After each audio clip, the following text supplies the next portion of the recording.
हम आपको कक्षा 12 फिजिक्स प्रश्न नंबर 12वां समझाएंगे। इसके जितने भी पीछे के थे वो हमने समझा दिए। अब बारी 12 नंबर के क्वेश्चन की है। चलिएगा देखते हैं क्या क्या दे रखा है, क्या क्या हमसे पूछा गया है। तो यहाँ पे लिखा उस वैद्युत क्षेत्र की तीव्रता का मान व दिशा ज्ञात कीजिए। आपसे पहले ही कह दिया गया आपको वैद्युत क्षेत्र ई का मान ज्ञात करना है। ठीक है,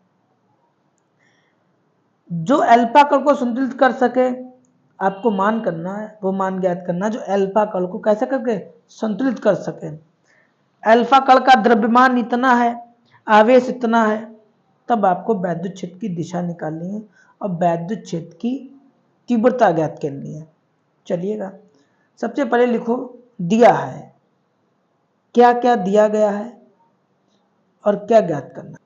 तो हमने न्यूमेरिकल पढ़ा, हमें वैद्युत क्षेत्र ई का मान ज्ञात करना है और इसी की दिशा ज्ञात करनी है। हमें अल्फा कण का द्रव्यमान दिया गया है, अल्फा कण का द्रव्यमान, अल्फा कण का द्रव्यमान कितना है 6.68 गुणे 10 की पावर 27 किलोग्राम। ठीक है, ई का मान ज्ञात करना है, द्रव्यमान दे रखा है अल्फा कण का। आगे कहा गया है तथा आवेश, और हमें अल्फा कण पर आवेश भी दिया गया है। आवेश कितना दिया गया 3.2 गुणे 10 की पावर। ठीक है, अब हमसे यह कहा गया है कि अल्फा कण धनावेशित कण है, तो इस पे दो धन इकाई का बल होता है। अच्छा, जैसे हमसे ये कहा गया है ये हमारा वैद्युत क्षेत्र है,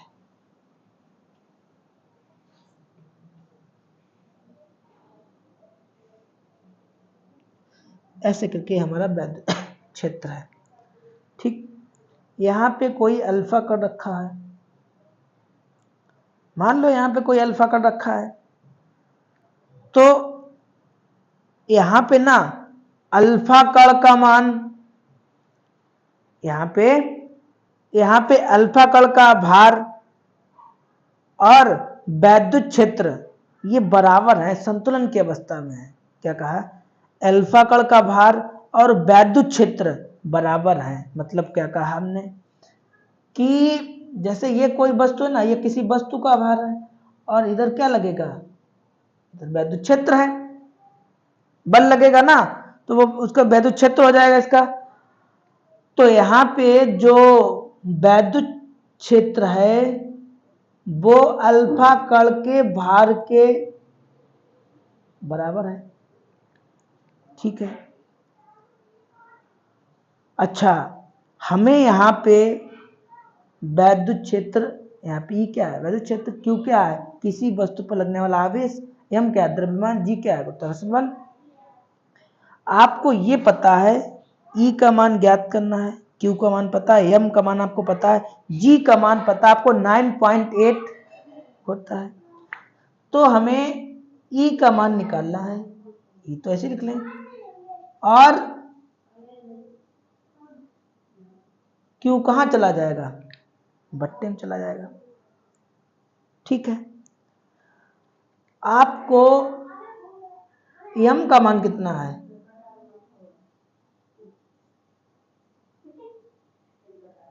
एम का मान है, और जी का मान कितना होता है 9.8, और क्यू का मान कितना है,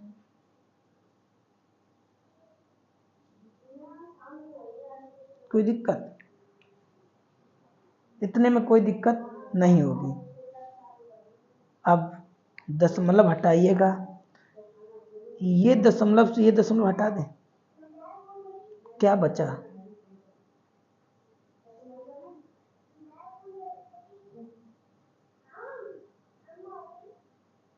इसे पास लिख लेना, 10 की पावर 27, ये 10 की पावर 19 जब ऊपर जाएगा तो प्लस का हो जाएगा, कोई दिक्कत? भाई ये 10 की पावर 19 माइनस का है, यही पावर जब ऊपर जाए किसकी हो जाएगी? प्लस की। और दशमलव दशमलव हटा दिए क्योंकि यहाँ पे भी एक संख्या है, यहाँ पे भी एक संख्या है, कोई दिक्कत? इसे काट दो। कैसे काटो? 16 दूनी 32। नहीं समझे? नहीं समझे? कैसे समझे? 2 एकम 2, एक इसके पास चला गया, 12 हो गए, 6 दूनी 12, इसे 2 से काटो। 4 दूनी 8, एक इसके पास चला गया, 9 दूनी 18, कोई दिक्कत? कोई दिक्कत नहीं। तो इसे तो ऐसे ही उतार लो।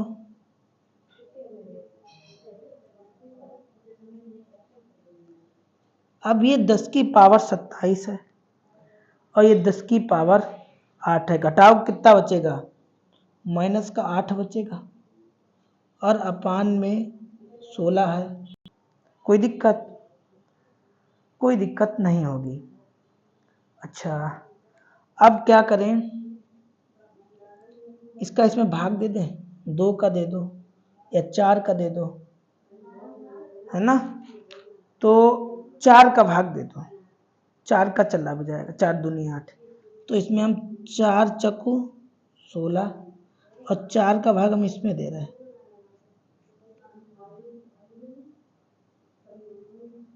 ठीक?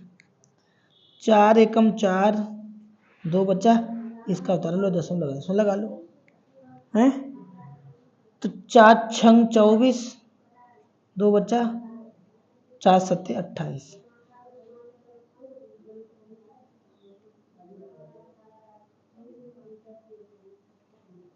कोई दिक्कत? और अपान में 4 बचा है, कोई दिक्कत? कोई दिक्कत नहीं। इन दोनों का गुणा कर लो और 4 का भाग दे दो और आपका आंसर आ जाएगा। चलिएगा, तो सबसे पहले उतारते हैं एक नए पेज पे, फिर आगे का बढ़ते हैं। तो इसे तो हमने यूं ही उतार लिया,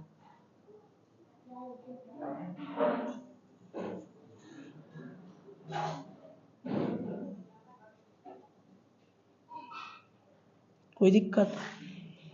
अब इन दोनों का गुणा करेंगे हम,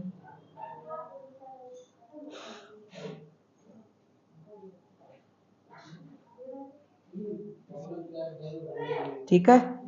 वीडियो रोकेंगे हम क्योंकि गुणा करेंगे भाई, थोड़ा टाइम लगेगा, बेफालतू में एमबी बर्बाद होंगी, इसलिए अपना बर्बाद।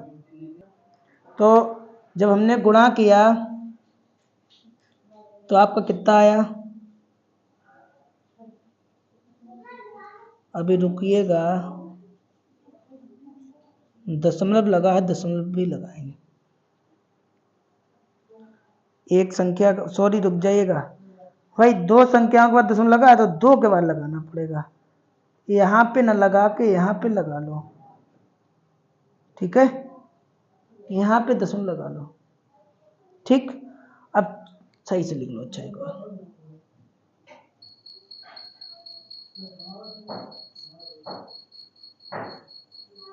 ठीक है? अब 4 का इसमें भाग दे दीजिए और जो भी आएगा वो आपका आंसर आ जाएगा। जैसे 4 का हमें इसमें भाग देना है, तो 4 दूनी 8। अच्छा, जब डबल संख्या उतारते हैं तो 0 बढ़ा लेते हैं, तो यहाँ पे 0 बढ़ा लो, दशमलव लगा लो। 4 चक्कू 16, 16 हो गया, इसमें से घटाओ 2 और 3, 4 पंचे 20, 3, ऐसे भाग देते रहिएगा तो आपका आता रहेगा। और 10 की पावर 8, ठीक है? चाहो तो आप इसे ऐसा लिख दो, और ना इच्छा हो तो इसे ऐसे भी आप लिख सकते हो। ये दशमलव यहाँ पे लगा, हम इसे अगर यहाँ पे लगा लें, कोई दिक्कत? कोई दिक्कत नहीं, बस घात को एक हमेशा कम कर देते हैं। इधर है ना, जब हम इधर की तरफ चलते हैं, इधर की तरफ, इधर एक देखो यहाँ पे दशमलव लगा था, लेकिन हमने दशमलव यहाँ पे ना लगा, यहाँ पे लगाया। जब हम इधर की तरफ चलते हैं तो हमें घात घटा देते हैं, तो घात घटा दी। अब वैद्युत क्षेत्र का मात्रक क्या होता है, तो लिखो न्यूटन अपान कूलम। उन्होंने कहा इसकी दिशा ऊपर की होगी, ऊपर मतलब ऊर्ध्वाधर।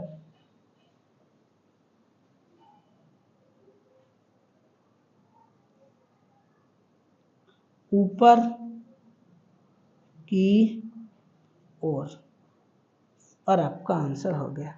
जब आप फेयर कॉपी बनाना तो ये जो जोड़ना घटाना गुणा भाग जो भी हमने किया वो आप इस पे नहीं करना फेयर कॉपी, ठीक है। तो मिलेंगे आपको कोई दूसरी वीडियो में, तब तक आप फेयर कॉपी पे इतना काम करिएगा।